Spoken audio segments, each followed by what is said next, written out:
Hi guys, so today I'll be talking about social exchange theory from chapter 7.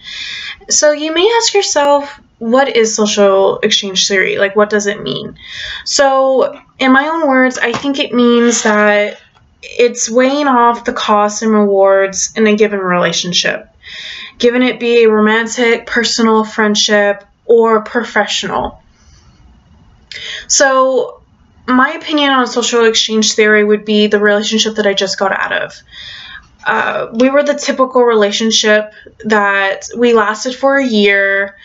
It started off being happy. He would always get me flowers.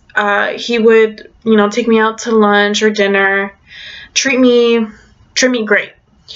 But of course, that doesn't show like the real picture. Like if you were to see a picture of me and him on social media, you would think like, oh, we're such a happy couple, or oh, they don't have problems. No. Of course, that relationship did have its flaws. We weren't the type of relationship that would fight a lot. We would have arguments, but we wouldn't fight. But of course, we did have our pros and cons, and the pros were just, he treated me right, we treated each other right, we loved each other, and it was, a match made in heaven. But of course, we had the cons. So the cons would be,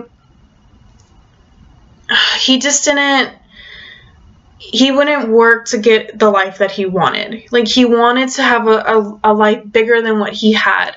He would work full-time on the oil field, and he would, pay his bills. He was still stuck at home. He just didn't have his life together after he graduated high school. And I felt like that was one of the big cons that I experienced in the relationship. And he was the only man in his family, and a lot of his family depended on him. Whether it be they needed a ride, they needed money, they needed groceries to be done at Walmart. They needed a lot from him when he couldn't focus on himself. And I felt like that was a big issue in our relationship, because he wasn't free from all that. He wasn't living on his own.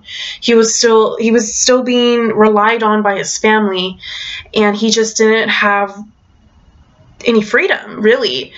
And if I were to have stayed with him for, say, another year, I felt like I wouldn't have been happy, because knowing that he still doesn't have his life together, I want someone that would, have their life together and have a future, and he didn't have that. So with this relationship, I felt like I came out negatively. Like, it just didn't work out the way it should have. But I did learn from it.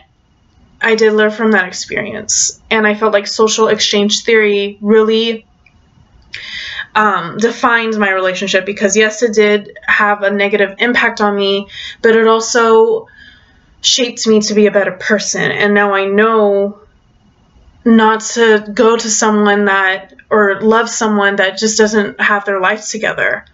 And I feel like I grew from knowing that experience, especially being with him for a whole year.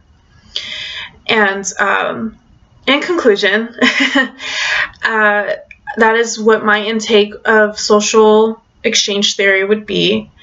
And it doesn't always have to be part of a relationship. It could always be about a job or, personal. But I felt like it was reflecting on my relationship that I just got out of. So yeah, thank you for watching, and I hope you learned something new today. Bye.